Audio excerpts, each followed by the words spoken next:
Halo para calon pengantin, perkenalkan saya Tony. Di channel ini kita akan membahas info-info menarik seputar pernikahan. Di video kali ini kita masih tetap bersama dengan Ko Johan. Ya. Oke, Ko Johan, melanjutkan komunikasi atau pembicaraan kita nih mengenai tentang konsep atau ya kita bisa bilang ini sebagai salah satu ya akan jadi tren mungkin ke depannya, yaitu konsep new normal dalam wedding. Ya. Untuk konsep new normal ini sendiri, apakah sudah ada info-info atau maksudnya dari pemerintah itu seperti apa sih gitu loh, mengenai protokol untuk kesehatan dalam wedding gitu khususnya ya gitu. Kalau untuk yang kehidupan sehari-hari mungkin sudah ada info-info terus untuk cuci tangan lah, untuk pakai masker, untuk seperti ya mungkin pakai disinfektan atau segala macam. Nah, untuk wedding dari pemerintah tuh seperti apa sih untuk wedding sendiri? Ya, kalau untuk dari pemerintah sebenarnya saya sih nggak tahu ya, maksudnya sampai saat ini udah banyak banget artikel-artikel, kemudian info-info, bahkan kemarin kita juga saya sempat baca juga sudah dapet WA juga mengenai new normal ya. Nah, ini kan juga begitu isunya new normal keluar, kita para vendor wedding juga, wedding gimana nih? Wedding gimana nih? Karena wedding itu pekerjaan yang kita ngumpulin orang banyak gitu loh. Sedangkan saat ini ya kita lagi nggak boleh berkumpul, istilahnya seperti itu ya. Jadi banyak sekali yang kita masih belum dapat validnya ya dari pemerintah seperti apa. Nah, mungkin ada surat dari menunggu Pak Gubernur. Kemarin juga ada informasi sudah sempat ada beberapa teman-teman yang biasa berkecimpung di dunia wedding ketemu dengan Pak Tito sendiri sebagai Menteri Dalam Negeri ya. Nah, itu sempat saya lihat juga ada dari komunitas, ya mungkin saya pakai panduannya yang dari komunitas ini aja, Perkumpulan Asosiasi Wedding. Itu memang berdasarkan itu sudah ada beberapa info-info untuk prosedur-prosedur, protokol-protokol yang harus dijalankan dari masing-masing vendor. Nah, di situ memang dituliskan dari segi kita, WO seperti apa, entertainment, sound system, ballroom, venue, catering ya, juga ada kalau untuk catering, dekorasi. Kemudian nanti untuk souvenir, undangan juga sampai didetailin. Kalau untuk fotografer, untuk pemberkatan itu biasanya mereka ngikut ya. Kalau fotografer sih nggak terlalu pusing karena kan COVID nggak COVID mereka punya alat sendiri-sendiri, kecuali mereka sering tukar-tukar lensa aja gitu. Dan mereka juga biasanya bawa asisten. Nah itu mungkin sekarang jadi lebih mandiri ya mungkin ya. Cuma kan memang saya nggak bisa merepresentasi mereka semua. Jadi ini kita rangkum global aja. Ya kurang lebih dari pemerintah tetap harus dijaga. Dan itu yang kita takutkan adalah kalau sampai pemerintah nantinya itu akan melarang bahkan. Sampai saat ini himbauannya adalah intimate wedding. Jadi kita nggak bisa undang tamu yang bisa di atas 500 orang tuh kayaknya agak susah itu. Berarti wedding yang masih dalam skala kecil. Iya, betul. Belum yang tidak terlalu banyak mengundang atau membuat orang berkerumun lah ya. Iya. Jadi masih mungkin sekitaran berapa sih kalau kira-kira kalau intimate wedding tuh kisarannya di berapa kok? Kalau memang mau ideal di sini sebenarnya sih 100 sampai 150 ya. Kalau mau intimate wedding gitu. Cuma kan ini pasti bakal ini akan ngelawan keinginan orang tua biasanya. Orang tua yang rata-rata saya punya teman ini, saya mau undang ini, saya mau undang ini. Kalau nggak undang ini nggak enak gitu. Jadi memang butuh pengorbanan, ada yang dikorbankan lah. Saya nggak bilang pengorbanan yang gimana banget, tapi ada yang dikorbankan bahwa pengantin-pengantin tidak bisa mengundang segitu banyak orang. Jadi benar-benar memang yang benar-benar mau datang jadinya kan. Nah, ini kalau menurut saya pengantin ya harus punya data juga ya ke tamu-tamunya bahwa mereka sorry daerah rumahnya kawasan zona apa. Kan sekarang pemerintah punya zona merah, zona hijau, zona apa.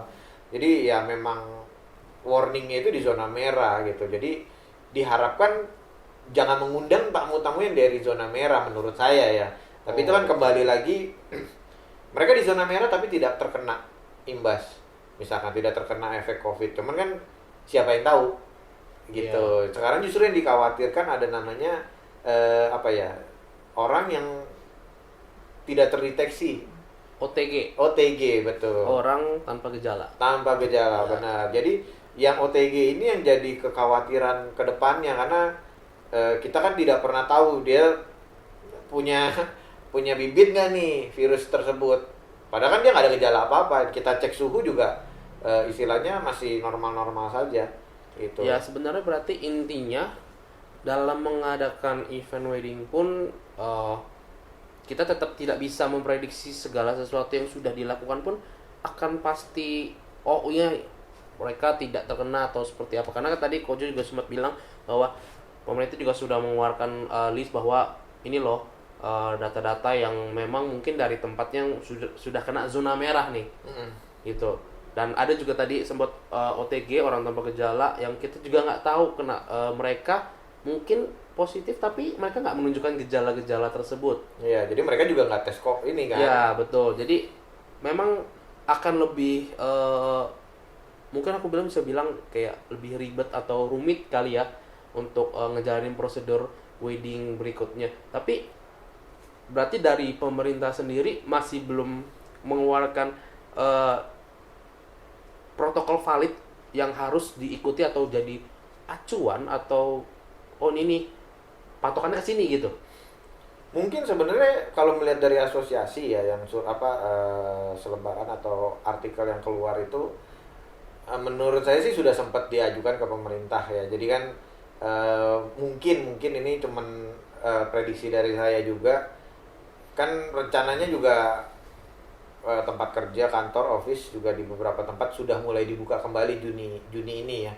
Nah, jadi saya rasa pemerintah juga lagi istilahnya melakukan tes nih. Jadinya kemarin sempat tertahan positif yang terkena COVID sempat bisa ditahan. Nah, ini dia mau buka nih pemerintah, mau coba dulu menurut saya. Jadi di open dulu, dites dulu. Mungkin mall akan buka, yang kita dengar isunya juga mungkin dari WA atau apa.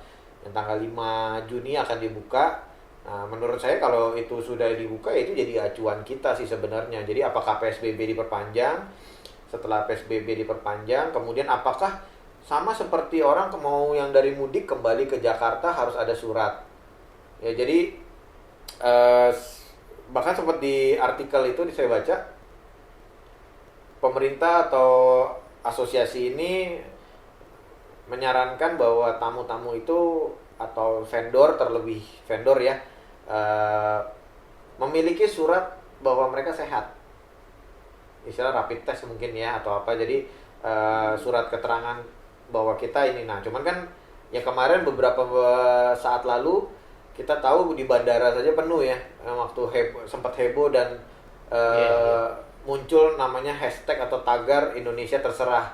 Iya, ya, betul. Jadi ya itu bahkan ada isunya, ada surat dari dokter menandakan keterangan bahwa dia sehat ya, bisa dibayar. Iya. Sehingga bisa dibayar, beli di online malah ya. Iya, betul. Nah, maksud saya kalau ujung-ujungnya ke sana toh kita juga nggak safety dong berarti kan gitu. Jadi memang penyakit istilah pandemi ini mengarahkan bahwa kita sebagai pribadi juga ya tahu diri lah istilahnya ya. Jadi tidak merugikan orang lain tidak merugikan diri kita juga gitu. Dan pemerintah kemarin sudah sempat tahan, ujung-ujungnya pas mau lebaran kan jadi sempat membludak, pasar buka segala macam, Tanah Abang kan rame ya. Iya, benar. Jadi kalau pemerintah mungkin ada kelonggaran di PSBB, mungkin pikir kemarin yang terkena yang sempat belanja di Tanah Abang toh fine-fine aja, nggak naik drastis atau gimana. Kan mungkin kita nggak tahu ya prediksinya gimana. Iya. Nah, kalau misalkan memang saat nanti dibuka mall, tempat kerumunan banyak orang, kemudian dijalankan memang COVID-nya tempat istilahnya terhenti, positifnya juga tidak terlalu banyak ya perkembangannya, ya mungkin saya rasa di wedding pun nanti ketentuannya, soalnya kalau seperti ini ya kita hanya bisa pantau terus karena per hari per minggu itu nggak tentu kan.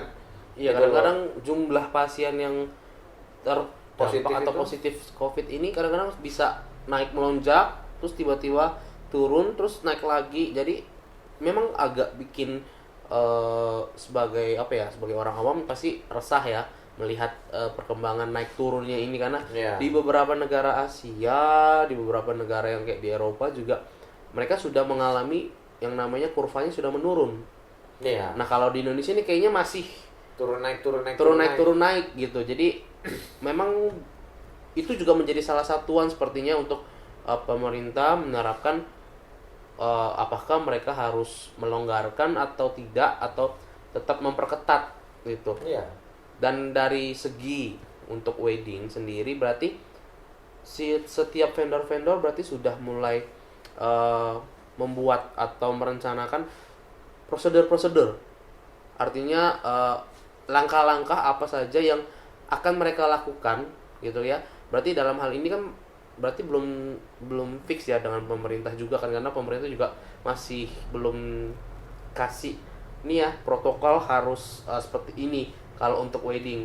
Nah, berarti ini versinya masih versi para vendor, atau kita boleh bilang mungkin yang tadi asosiasi untuk pernikahan segala itu tadi ya. Di Indonesia.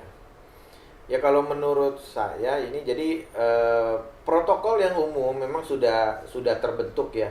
Pemerintah itu mau saat ini kan di rumah ya, itu pertama kan cuci tangan, masker ya, kemudian juga hand sanitizer itu wajib. Nah, itu memang protokol-protokol yang saya rasa venue-venue sekelas hotel pasti sudah siap, sudah diterapkan seperti itu. Nah, cuman kita mau menuju ke pernikahannya ini yang kita masih agak menjadi perdebatan, diskusi, dan juga memang kalau sudah final, apakah di sisi pengantin akan merasa apa ya, safety lah istilahnya. Jadi kalau misalkan mereka merasa safety, saya rasa sih bakal tetap jalan ya. Nah, cuma memang ini prediksi-prediksi dan di asosiasi pun memang bikin ya. Ini yang menurut saya adalah mungkin pembatasan jumlah undangan itu udah pasti. Jadi tidak terlalu banyak, dan pengantin juga diajarkan untuk mensortir tamu-tamu yang diundang. Berarti memilih lagi tuh ya? Memilih, harus memilih. Jadi memang kita bilang mungkin lebih ke polling ya. Cuman kan kalau orang tua punya tamu kayaknya disuruh polling juga kayaknya agak nggak mau ya. Nah, cuman kita dalam kondisi COVID pandemi seperti ini, kita bukan seperti hari biasa kok. Kayak kemarin-kemarin nggak terjadi apa-apa. Kalau kita nggak terjadi apa-apa, kita bikin seperti itu polling ya mungkin ya dari 10 pengantin atau backgroundnya seperti apa dari 10 pengantin, yang setuju mungkin 3 atau 4 ya mau ada polling seperti itu. Nah, karena mungkin tadinya polling undangan itu lebih kayak kalian lebih suka dikasih undangan fisik atau by email atau by e-undangan gitu ya. Itu polling-polling seperti itu ada pernah dijalanin supaya istilahnya menghemat kertas. Yaitu kertas undangan itu tidak banyak dibuang, karena kan undangan invitation selesai itu kertas kan jadi sampah sebenarnya. Ya, jadi itu hanya diperuntukkan sebenarnya untuk itu awalnya. Nah, tapi itu bisa dipakai juga. Itu ke polling kira-kira dari misalkan rencana 500 undangan berarti udah ketemu 1000 orang. Iya. Kita kali 2. Nah, itu berarti kita harus sort lagi setengahnya 250 undangan.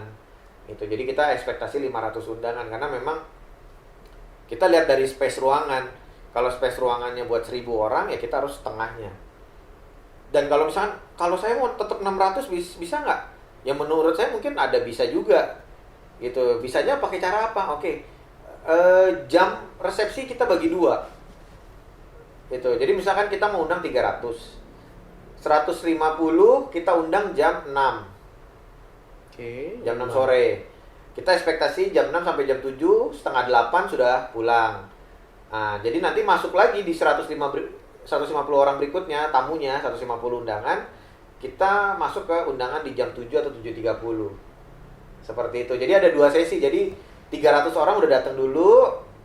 Kemudian mungkin dari 300 kan mungkin ada juga yang nggak datang ya, tidak hadir.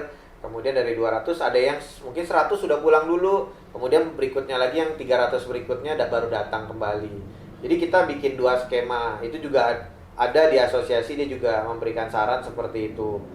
Kira-kira ini kan berdasarkan mereka punya mungkin kayak ide untuk menerapkan protokol kesehatan seperti ini. Tapi seberapa efektif untuk ke si pengantin, untuk ke si tamu? Karena ya tadi kita balik lagi, untuk yang OTG pun kita nggak bisa tahu, kita pun nggak bisa tebak siapa orang-orang yang terkena tapi nggak ada gejala gitu loh. Maksud aku, apakah itu jadi satu hal yang apa ya, tetap jadi perdebatan gitu? Karena satu sisi dari pemerintah belum menentukan pola yang tepat untuk wedding tuh protokolnya mau seperti apa. Terus dari venue atau mungkin dari vendor-vendor yang tadi sempat Ko Johan info adalah sudah ada melakukan mungkin kayak ya membuat lah ya, namanya membuat protokol-protokol kesehatan versi mereka. Betul. Gitu loh. Jadi apakah itu seefektif sampai sebegitunya untuk wedding? Sebenarnya dari wedding yang saya lihat ya, mereka itu lebih mengikuti protokol bahwa physical distancing itu penting. Physical distancing itu penting banget. Jadi tadi yang orang yang tidak terpapar tapi tidak ada gejala ya, itu bisa dideteksi. Mungkin ada beberapa WO juga, terus juga ada beberapa talk show yang para vendor-vendor buat di live IG dan lain-lain. Mereka juga membuat poin-poin mengenai wedding. Pertama mungkin dari pelaminan, desainnya juga dirubah. Jadi awalnya foto rame-rame ya, jadinya nanti akan dibikin jarak, dibuat jarak.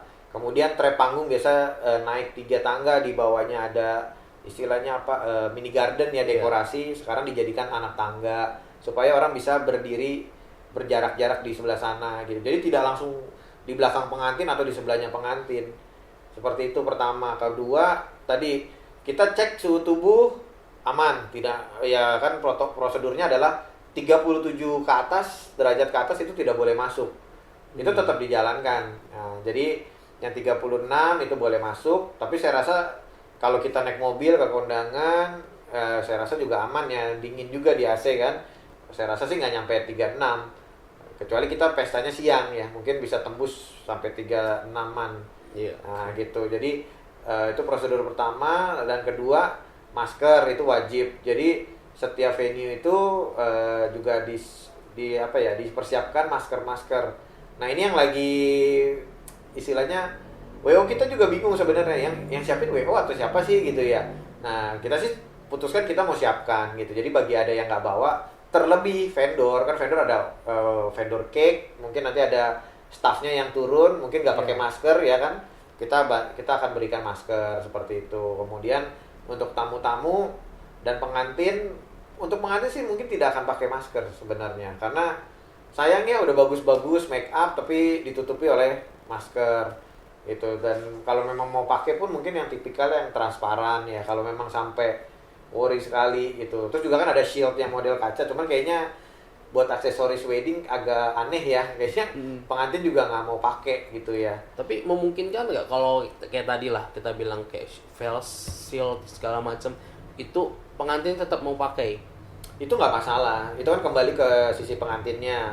Tapi yang digaris bawahi di sini adalah ini untuk ke vendor, yang terlebih adalah yang menjaga makanan, waitersnya, kemudian juga yang serve juga. Nah nanti kan juga ada ide-ide juga yang mengenai vendor dari venue, yang hotel, kemudian yang catering, itu mereka semua pakai shield semua disarankan, dan semua masker itu, bahkan disuruh seperti medik ya. Jadi cuman kan agak, saya rasa kalau dengan pakaian medik agak cukup membuat heboh para tamu ya, jadi mereka juga kurang comfort di situ gitu. Jadi saya rasa sih untuk dressnya nggak sampai segitunya, yang penting fisikal dari muka. Kemudian juga yang saya baca, hindari sentuhan itu. Jadi kayak peluk dan cium itu tidak diadakan, apalagi salaman. Oh, yang diganti dengan namaste ya, yang seperti yang di video sebelumnya kan, Tony juga sempat bilang ada namaste seperti itu. Nah ini juga sempat jadi perdebatan, apakah ada maju ke atas panggung untuk memberikan ucapan selamat dengan sama namaste yang pasti tidak bisa salaman ya. Nah cuman namanya kita di sini kan terkadang suka refleks, biasa ketemu cipika-cipiki ya, ini yang teman mama papa mungkin ya. Nah itu yang cukup sulit untuk diinformasikan. Nah jadi biasanya yang kita udah ada gambaran, biasanya di tangga naik memang biasa kalau kita ada WO di sana, ada staff atau kru WO di sana, kita menginformasikan, dan MC juga harus menginformasikan protokol kesehatan. Itu sudah pasti. Ini kita ngomong global nih, wedding seperti itu. Jadi masuk ada pengecekan, kemudian sempat saya baca juga ada pembatasan area. Pembatasan area sempat dibilang dengan selotip. Mungkin kan kalau hotel yang menggunakan lift, nah itu juga jadi problem gitu. Jadi undangannya jadi agak terhambat di lift. Oh iya, karena jumlah yang di dalam lift juga nggak bisa. Ya paling kita bilang kapasitas 6. Kalau liftnya yang ukuran lebih sempit lagi mungkin 4. Iya. Seperti itu. Jadi ya saya rasa juga di sosial media juga protokol seperti itu sudah sempat diperlihatkan ya. Ada juga di video-videonya bagaimana kita berdiri di lift, hadap mana dengan yang lain, tidak boleh saling bertatap muka. Itu juga sempat disampaikan. Nah, itu juga akan berlaku pastinya. Seperti itu. Kalau dari segi vendor, banyak vendor yang sudah mengulas sih sebenarnya. Jadi harus seperti apa, dekor membahasnya seperti apa, kemudian catering seperti apa, hotel kesiapannya seperti apa. Nah, seperti itu. Mereka masing-masing sudah membuat prosedur-prosedurnya. Nah, tinggal kepercayaan dari pengantin-pengantin, karena saya yakin pengantin yang dalam kepalanya, dalam hati kecilnya, ini bisa nggak ya dijalanin ya, itu yang biasanya akan jadi pertanyaan gitu. Jadi apakah tetap bisa jalan dengan prosedur, dengan kesiapan para vendor. Itu yang jadi apa istilahnya kegalauan ya bilangnya zaman sekarang, dengan bahasa galau.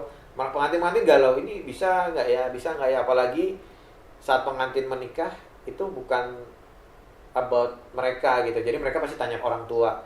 Orang tuanya ternyata masih panik, masih parno lah istilahnya. Orang tuanya nggak mau, otomatis anaknya juga jadi tidak mau. Karena kan kita diprediksikan akan setahun lebih sampai ketemu vaksin, bahkan bisa sampai 2 tahun baru ketemu vaksin yang kita bahas di awal video. Iya. Jadi saya rasa sih agak susah ya kalau kita tetap tidak jalan. Kalau yang mau menikah pasti mau menikah, nggak bisa ditunggu-tunggu. Ya, itu sih udah pasti lah. Ya, jadi apalagi yang sudah ada jadwal nih sekarang, kita udah ada jadwal ya, mungkin ide awal akan dirubah jadi seperti yang prosedur sekarang. Berarti kalau aku bisa simpulkan bahwa setiap protokol-protokol yang sudah dibuat atau sudah akan diterapkan lah ibaratnya, itu juga pasti akan melihat seberapa efektif. Dan juga ada tadi rasa kepercayaan dari si pengantin ini. Mungkin kalau aku boleh bilang berlebihan untuk khawatir itu juga nggak bagus ya kok. Iya betul. Cuma memang kita sebagai vendor pun sebenarnya lebih diarahkan untuk berhati-hati. Memang saling mengingatkan satu sama lain mengenai prosedur cuci tangan saat bersentuhan, saat memegang apa cuci tangan. Jadi intinya memang kan kalau orang bilang sebagian kesadaran masing-masing ya untuk menjaga dirinya sendiri. Sebenarnya ini kita menjaga diri kita dan juga orang di sekitar kita sebenarnya gitu. Jadi kalau kita tidak mengingatkan satu sama lain agak susah, karena saya percaya kalau di wedding protokol sudah jalan, mungkin 10 wedding sampai 30 wedding tidak ada masalah. Tapi pada saat yang ke-31, 41 atau 40 berapa sekian, ada yang terpapar COVID, saya rasa wedding ditutup kembali. Berarti di sini butuh kerjasama. Kerjasama semua, saling support. Kerjasama di antara nggak cuman vendor, ya, tapi juga dari segi pengantin, keluarga, para tamu undangan. Betul. Supaya benar-benar menerapkan nih protokol-protokol kesehatan yang memang kalau nanti sudah fix ya, dan ini sih kita harapin secepat mungkin lah, karena dunia wedding itu benar-benar dunia yang seru dan pasti banyak yang bikin kangen nih. Nah, mengenai hal-hal yang kangenin soal wedding, kira-kira apa sih yang paling dikangenin deh? Ini sebelum menutup lah, apa sih yang paling dikangenin untuk wedding sendiri dari Kojo nih? Paling kangen sih sebenarnya ya kalau pekerjaan wedding sendiri kan, ya kan kita udah bilang kita cukup lama dan memang cukup intens. Yang paling dikangenin sebenarnya ngelihat ekspresi pengantin sih. Itu jadi saya nggak bisa bilang wedding itu emosionalnya sama semua pengantin. Tapi biasanya menarik garis lurus adalah saat pengantin itu berhasil melewati. Karena gini, biasanya di kita itu setiap selesai event, setelah selesai wedding, pengantin kembali ke kamar, biasa kita melakukan istilahnya review. Momen dari pagi sampai acara, apa saja kegiatannya, diringkas. Saat diringkas, kita ngobrol sama pengantin, mereka sampai, wah gila seru banget Johan, thank you banget, udah ini. Jadi kangen sih sama momen-momen itu gitu. Jadi ada emosional sendiri gitu. Yang kedua mungkin bisa kerjasama dengan tim, kerjasama lagi dengan vendor-vendor ya. Itu setiap vendor punya challenge masing-masing, karena kan kita ngurusin berbagai banyak orang nih. Ya mungkin awalnya kita vendor, kru, pengantin, tamu, ya tamu global. Nah dengannya ada pandemi seperti ini, otomatis kan kita juga sebagai WO harus mengingatkan prosedur kesehatan. Seperti itu. Jadi otomatis kerjanya jadi lebih ekstra sebenarnya. Cuman kerja ekstra itu sebenarnya untuk kebaikan kita dan bersama gitu. Jadi ya menurut saya sih ya memang sudah harus dijelaskan. Nanti saat ini memang sudah jalan dan sudah ada prosedurnya. Biasa kita akan membriefing tim kita lagi, freelance kita untuk prosedur dan things to do-nya harus ngapain aja selama event.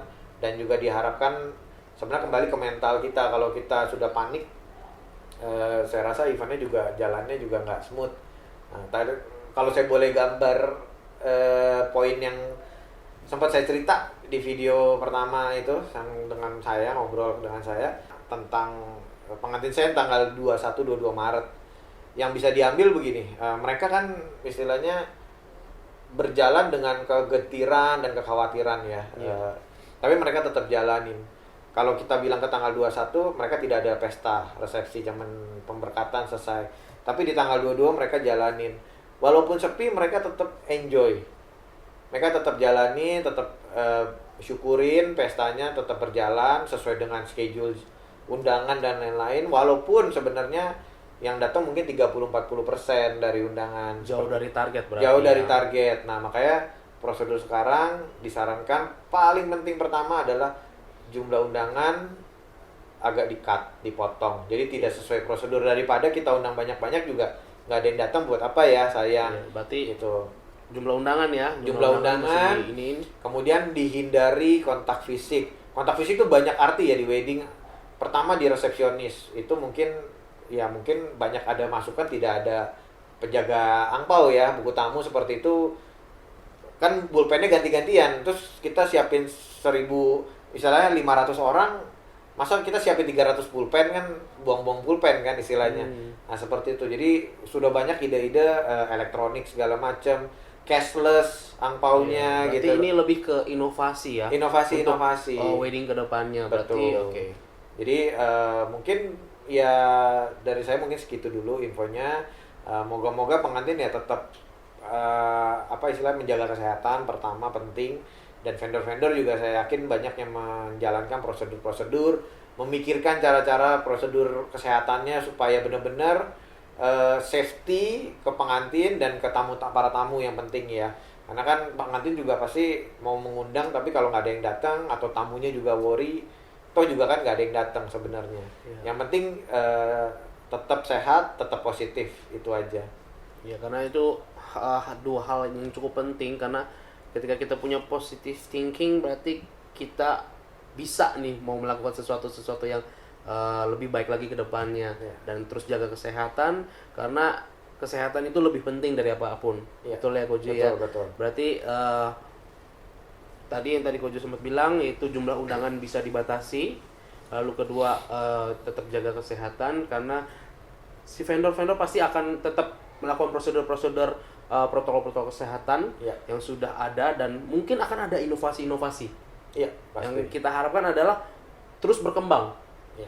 Nggak cuman mungkin pembahasan kita sekali ini mungkin cuman bicara soal tadi beberapa hal yang mungkin nanti kedepannya akan ada banyak perubahan lagi gitu. Dan kita harapkan inovasi-inovasi ini sesuatu yang terus makin hari makin baik, dan yang pasti adalah mensupport pengantin untuk tetap percaya, untuk tetap yakin menggunakan jasa wedding, untuk tetap bisa mengadakan pesta pernikahan, walaupun mungkin ya tadi kita bilang skalanya jadi lebih kecil, tapi yang namanya niat baik, saya percaya pasti ada jalan. Pasti ada jalan. Jadi untuk setiap para calon pengantin yang mungkin masih ragu atau mungkin masih galau lah ya, kita bilang kalian gak usah ragu atau galau, karena setiap vendor, setiap mungkin tempat ataupun catering atau apapun itu pasti akan memikirkan yang terbaik untuk para tamunya, untuk setiap para kliennya. Jadi pasti akan ada hal-hal yang semakin hari semakin baik, dan kita semua berharap COVID-19 ini cepat berlalu, supaya kita bisa lagi menikmati masa-masa tadi, yang momen-momen yang bahagia itu ya, yang paling dirindukan. Mungkin kalian juga boleh komen, ada mungkin hal-hal yang kalian mungkin ya mau tanya ke kita untuk wedding kali ini. Kalian bisa tanyakan juga, atau mungkin hal-hal apa saja nih, mungkin yang sudah pernah wedding kali ya, mungkin boleh menceritakan sedikit nih, apa mungkin tulis komentar di bawah nanti, mungkin apa juga nih yang kalian rindukan dari setiap para vendor. Karena kalau ini tadi bilang vendor merindukan hal dari pengantin, siapa tahu ada pengantin yang juga yang sudah menikah, ada hal-hal lucu atau unik yang dialami. Jangan kangen mau merit lagi ya. Aduh, nah itu jangan sampai. Kalau kita sih bilangnya ya selama modalnya ada ya boleh. Oh jangan. Oke, terima kasih Ko Johan ya, untuk sama-sama. waktu dan kesempatannya. Sudah diundang juga ke sini. Ya, terima kasih. Jadi untuk para calon pengantin, kita akan terus ikuti perkembangan lebih lanjut mengenai wedding with COVID, yaitu wedding yang dengan konsep new normal tadi ya. Dan kita akan bagikan lewat video-video kita. Jadi jangan lupa untuk subscribe channel ini, jangan lupa untuk like, share, komen jika memang ada pertanyaan-pertanyaan dari kalian. Dan juga jangan lupa untuk nyalakan lonceng notifikasi, karena kalian terus akan dapat info-info yang menarik mengenai seputar wedding. Jadi jangan lupa, sampai jumpa. Kita kedatangan tamu, seorang MC dari David Entertainment, Tommy GP. Halo. Lalu pada saat sebagai MC pengganti, gimana respon pengantin? Nah, ini perlu tahu nih, responnya gimana? Lalu seberapa banyak pengantin yang melakukan reschedule jadwal mereka? Dan juga kayaknya ada peraturan bahwa pada saat membawakan acara terutama MC, kita menggunakan masker dan juga face shield.